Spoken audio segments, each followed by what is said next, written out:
Very good evening class. Welcome to our YouTube channel RPSC bio academy. हम जो chapter discuss कर रहे थे वो कर रहे थे जेनेटिक्स, और जेनेटिक्स में हम जो टॉपिक डिस्कस कर रहे थे वो कर रहे थे सेक्स डिटर्मिनेशन। सेक्स डिटर्मिनेशन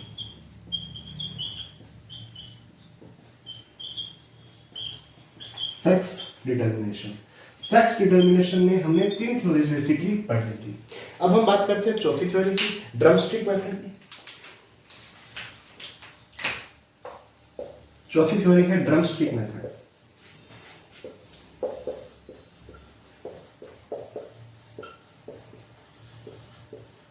या इसे बारबोडी मेथड भी कहते हैं।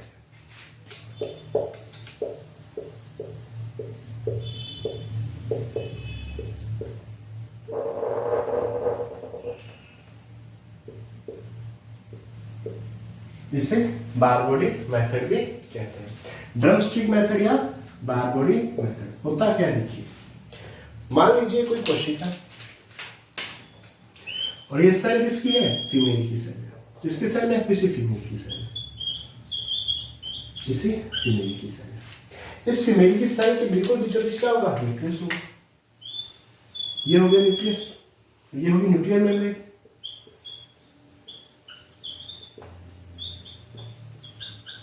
न्यूक्लियर मेम्ब्रेन होगी, और इस न्यूक्लियस के अंदर क्या पाया जाएगा? क्रोमोसोम्स पाए जाएंगे। जैसे एक्स क्रोमोसोम इस न्यूक्लियस के अंदर पाया जा रहा है। और इसके साथ साथ देखिए, फीमेल में क्या होगा? दो एक्स क्रोमोसोम होंगे। एक एक्स क्रोमोसोम कहां पाया जाएगा? न्यूक्लियस के अंदर। और जो दूसरा एक्स क्रोमोसोम है वो यहां पाया जाएगा, वो न्यूक्लियर मेम्ब्रेन के पास में पाया जाएगा, यहां पाया जाएगा। ये दूसरा एक्स क्रोमोसोम है, ये इनएक्टिव फॉर्म में।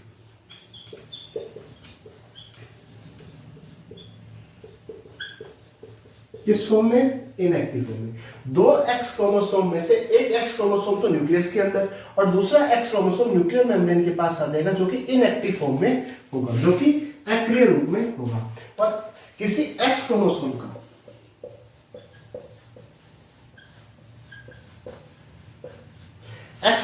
का इनएक्टिव होना डोसेज कॉम्पनसेशन कहलाता है।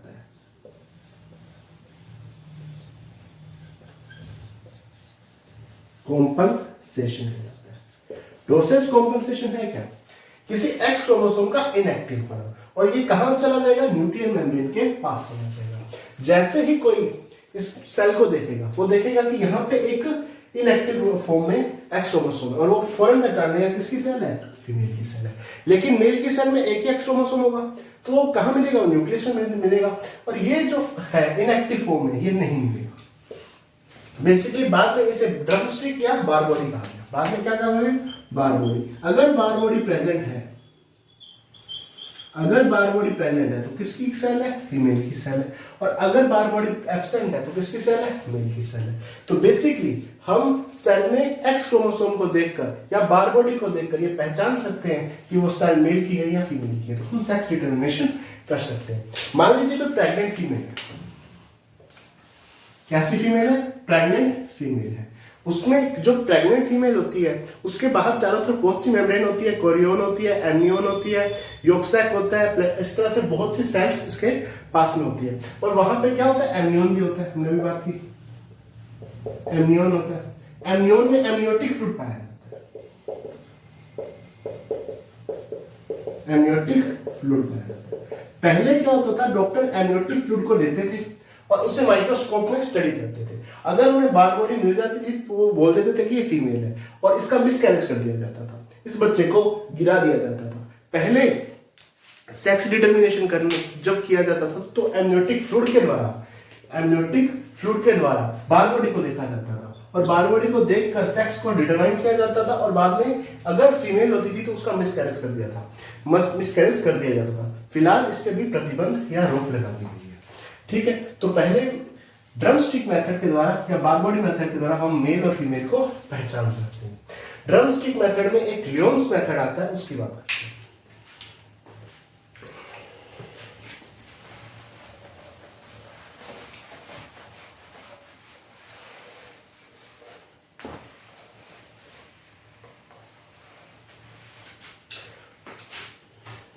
ड्रमस्टिक मेथड में एक मेथड आता है लियोन्स मेथड।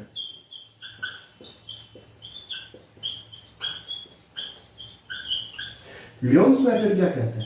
लियोन्स मेथड बार बॉडी को बताता है। किसको बताता है? बार बॉडी के नंबर ऑफ बार बॉडी को बताता है।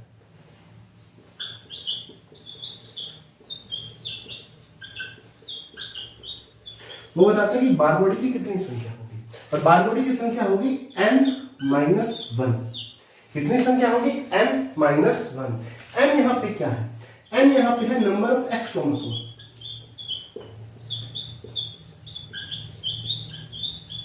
Number of x chromosome. X chromosome की संख्या में से एक कम करने पर हमें क्या मिल जाएगी? बार बॉडी की संख्या मिल जाएगी। जैसे फीमेल में क्या है? फीमेल में क्या पाया जाता है? XX क्रोमोसोम पाया जाता है। फीमेल में क्या पाया जाता है? XX क्रोमोसोम पाया जाता है। तो फीमेल में बार बॉडी कितनी होगी? n-1। n कितनी है? 2 -1 यानी 1 बार बॉडी होगी। अगर मेल की बात की जाए तो मेल में क्या पाया जाता है? XY। बार बॉडी की बात की जाए, बार बॉडी कितनी होगी? 1x है तो 1 - 0, 1 - 1, n-1 से 1 - 1 बराबर 0। मेल में बार बॉडी नहीं पाई जाती। ठीक है। एक डिजीज होती है क्लाइनफेल्टर सिंड्रोम।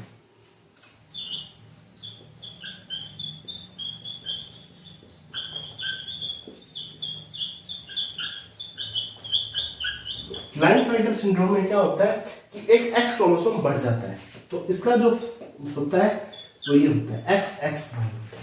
इसमें कितनी बार बॉडी पाई जाएगी? इसमें अगर बार बॉडी की बात की जाए तो एक्स क्रोमोसोम 2 -1 यानी 1। ठीक है। एक टर्नर सिंड्रोम होता है, ये हम सब पढ़ेंगे बाद में। टर्नर सिंड्रोम होता है। टर्नर सिंड्रोम क्या होता है? X0। ठीक है। इसमें कितनी बार बॉडी पाई जाएगी? इसमें 1 - 1 बराबर 0 बार बॉडी पाई जाएगी। ठीक है। एक सुपर फीमेल भी होती है। सुपर फीमेल भी होती है, उसमें होता है X, X और X। 3 X क्रोमोसोम पाए जाते हैं। इसमें कितनी बार बॉडी पाई जाएगी? 3 - 1 यानी 2 बार बॉडी पाई जाएगी। तो लियोन्स मेथड से हम बार बॉडी का नंबर काउंट कर सकते हैं। लियोन्स मेथड का फॉर्मूला क्या है? n-1, और यहाँ पे n number of x chromosome है। तो ये आ गया ड्रमस्टिक मेथड या बार बॉडी मेथड। इसके बाद हम अगले मेथड पे चलते हैं।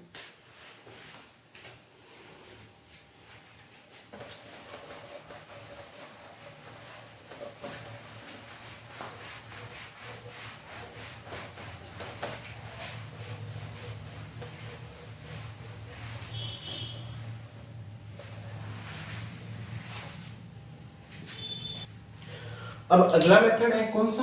Hormonal method. हार्मोनल मेथड या इसे फ्री मार्टिन भी कहते हैं।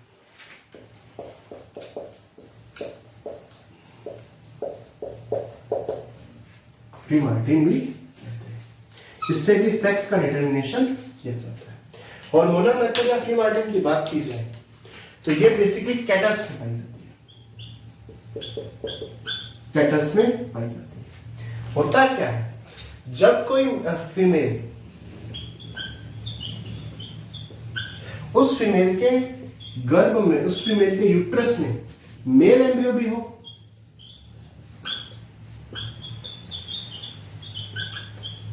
और फीमेल एम्ब्रियो भी हो,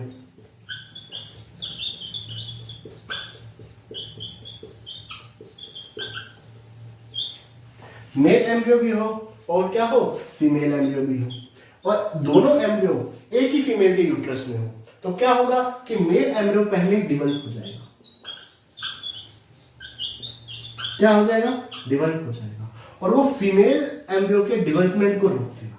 इसकी तो डेवलपमेंट हो जाएगी, और वो फीमेल एम्ब्रियो के डेवलपमेंट को रोक देगा। इसकी खुद की डेवलपमेंट हो जाएगी और फीमेल एम्ब्रियो के डेवलपमेंट को रोक देगा। और ये कैसा पैदा होगा, ये स्टेराइल पैदा होगा। कैसा पैदा होगा, स्टेराइल पैदा होगा, स्टेराइल पैदा होगा। ठीक है, तो जो मेल एम्ब्रियो होगा वो तो अच्छे से डेवलप हो जाएगा, लेकिन जो फीमेल एम्ब्रियो होगी वो स्टेराइल यानी बंधे पैदा होगी, वो आगे बच्चों को जन्म नहीं दे पाएगी, क्योंकि जो मेल एम्ब्रियो के जो हार्मोन्स हैं, जो हार्मोन्स हैं वो फीमेल एम्ब्रियो पे काम करेंगे और फीमेल एम्ब्रियो को क्या कर देंगे, बंधे कर देंगे, स्टेराइल कर देंगे। तो हार्मोनल मेथड के दो इसमें पाया जाता है कैटल्स में, जब फीमेल में मेल एम्ब्रियो और फीमेल एम्ब्रियो एक साथ पाए जाते हैं तो मेल एम्ब्रियो का डेवलपमेंट सही ढंग से हो जाता है, लेकिन मेल एम्ब्रियो कुछ हार्मोन्स का सिक्रेट करता है जो कि फीमेल एम्ब्रियो के डेवलपमेंट को रोक देते हैं और वो कैसा पैदा होता है, स्टेराइल पैदा होता है। तो ये कौन सा मेथड है, हार्मोनल मेथड या फ्री मार्टिन मेथड है। ठीक है, अब आगे चलते हैं।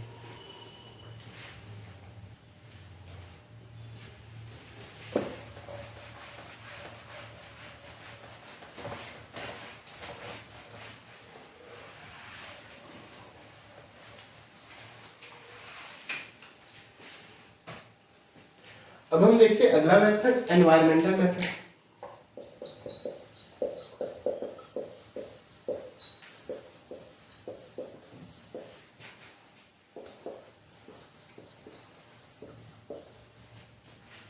अगर एनवायरमेंटल मेथड की बात की जाए, अगर एनवायरमेंटल मेथड की बात की जाए तो पहला हम इस पे एनिमल देखते हैं, बोनेलिया।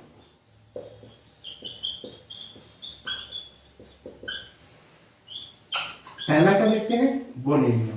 बोनेलिया एक एनेलिडा नाम, क्या है, एनेलिडा।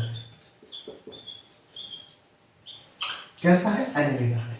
यहां फीमेल वेल डेवलप्ड होती है,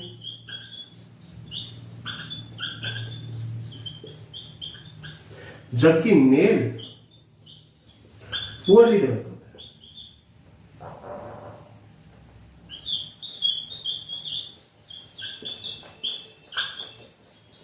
मेल कैसा होता है, पुअरली डेवलप्ड होता है। बोनेलिया को देखिए,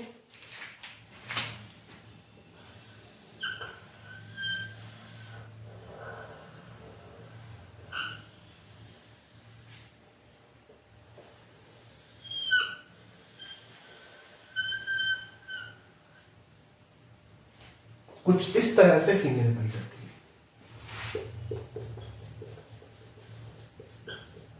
क्या पाई जाती है, फीमेल पाई जाती है जो कि वेल में।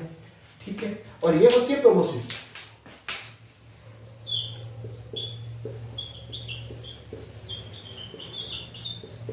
प्रोबोसिस हुआ क्या कि फीमेल वेल और इस फीमेल के पास यदि कोई लार्वा, क्या आ गया, लार्वा स्टेज में लार्वा आ गया। फीमेल इस लार्वे को अंदर ले लेगी और प्रोबोसिस के थ्रू ये अंदर जाकर यूट्रस के अंदर चला जाएगा। कहां चला जाएगा, यूट्रस के अंदर, और इसकी सारी डेवलपमेंट फीमेल के यूट्रस भाग में होगी। फीमेल के किस भाग में होगी, यूट्रस भाग में होगी। और ये जो लार्वा है ये अंदर जाकर मेल बन जाएगा। क्या बन जाएगा, मेल बन जाएगा, मेल बन जाएगा।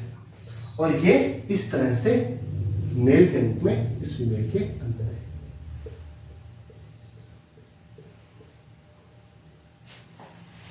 ठीक है, तो ये क्या बन जाएगा, मेल बन जाएगा। तो ये भी सेक्स डिटरमिनेशन ही है। यदि कोई लार्वा फीमेल के यूट्रस के अंदर जाता है तो वो क्या बन जाएगा, मेल बन जाएगा। और ये कैसा है, ये पूरी डेवलप्ड है। ठीक है, और यहां पे जो एग होंगे, किसके एग होंगे, बोनेलिया फीमेल के जो एग होंगे उनको फर्टिलाइज कौन करेगा, ये मेल करेगा। ये मेल क्या करेगा, उनको फर्टिलाइज करेगा। तो यहाँ एनवायरनमेंट तय कर रहा है कि उसका सेक्स क्या होगा। यदि लार्वा फीमेल के अंदर चला गया तो वो मेल ही बनेगा। तो यहाँ पे एनवायरनमेंट क्या कर रहा है, डिटरमाइन कर रहा है कि उसका सेक्स क्या होगा। तो बोनेलिया जो कि एक एनेलिडा है, यहाँ पे फीमेल वेल डेवलप्ड होती है, मेल कैसा होता है, फुली डेवलप्ड होता है। और यदि कोई फीमेल लार्वा को अपने अंदर ले ले और वो लार्वा कहां चला जाए, यूट्रस में चला जाए, तो वहां उसकी सारी डेवलपमेंट होगी और वो उसी के जो एग है उसको फर्टाइल करेगा और ये प्रोबोसिस ग्लैंड के जरिए, प्रोबोसिस के जरिए फीमेल के अंदर जाएगा। तो ये है बोनेलिया। अब बात करते हैं क्रोकोडाइल की।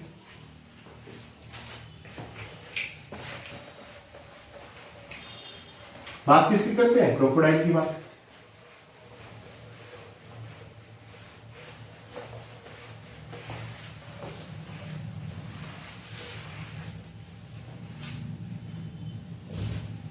अब बात करते हैं क्रोकोडाइल की। पहला बोनेलिया, दूसरा क्रोकोडाइल। अगर क्रोकोडाइल की बात की जाए, यदि क्रोकोडाइल लो टेम्परेचर पे है, और दूसरी कंडीशन क्या है कि क्रोकोडाइल हाई टेम्परेचर पे है।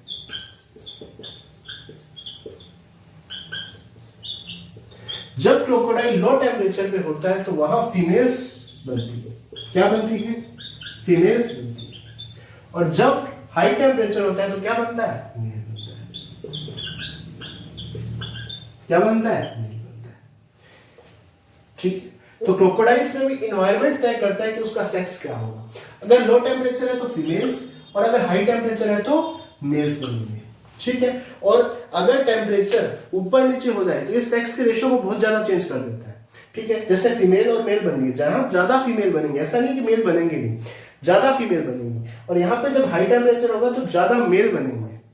ठीक है। और जैसे ही टेम्परेचर चेंज होगा तो मेल और फीमेल का रेशियो भी चेंज होगा। तो क्रोकोडाइल में कौन तय कर रहा है? टेम्परेचर तय कर रहा है, इन्वायरमेंटल फैक्टर तय कर रहा है। तो ये हो गया क्रोकोडाइल। इसके बाद हम बात करते हैं टर्टल की।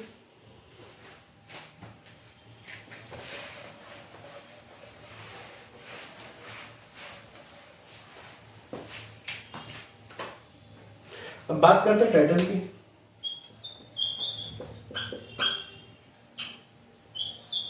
टर्टल में बेसिकली टेम्परेचर ही ये तय करता है कि मेल बने ज्यादा बनेंगी या फीमेल ज्यादा बनेंगी। यदि 28 डिग्री टेम्परेचर हो और यदि 33 डिग्री टेम्परेचर हो,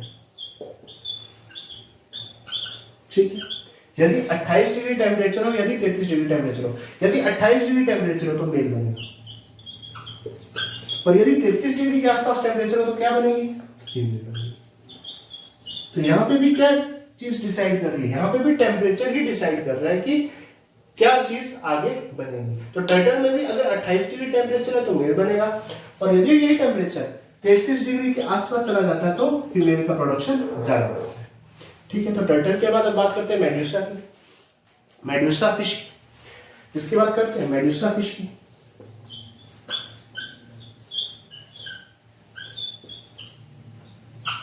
मेडुसा फिश की, ये बेसिकली एक मेराइन फिश है। कैसी फिश है? मेराइन फिश है। कैसी फिश है? मेराइन फिश है। यदि ये मेराइन फिश कोल्ड वाटर में जाए, और कहां जाए? हॉट वाटर में जाए। ठीक है। कोल्ड वाटर में जाए या कहां जाए? हॉट वाटर में जाए। जब ये कोल्ड वाटर में जाएगी तो क्या बनेगा? मेल बनेगा। और जब ये हॉट वाटर में जाएगी तो क्या बनेगी? फीमेल बनेगी। तो यहां पे भी इन्वायरमेंट फैक्टर ही तय कर रहा है कि सेक्स का डिटर्मिनेशन क्या होगा। अब आगे चलते हैं।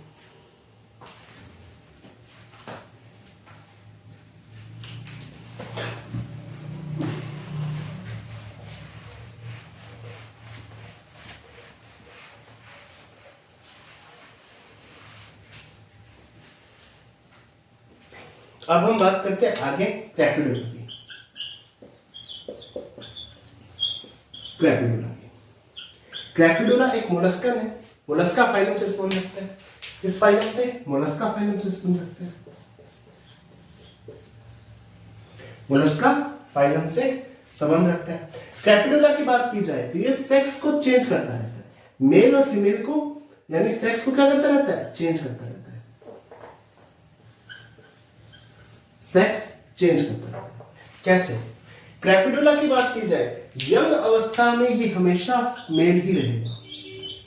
यंग फेज में क्या रहेगा? मेल ही रहेगा। यंग फेज में ये कैसा रहेगा? मेल ही रहेगा। लेकिन यदि कोई फीमेल है, क्या है? फीमेल है। यदि क्या है? फीमेल है। इस फीमेल के साथ यदि ये अटैच हो गया, क्या हो गया? अटैच हो गया। अटैच हो गया तो ये मेल के रूप में ही काम करेगा। यदि कोई मेल यहां पे अटैच हो गया तो वो मेल के रूप में ही काम करेगा, और यदि कोई मेल यहां पे अटैच हुआ,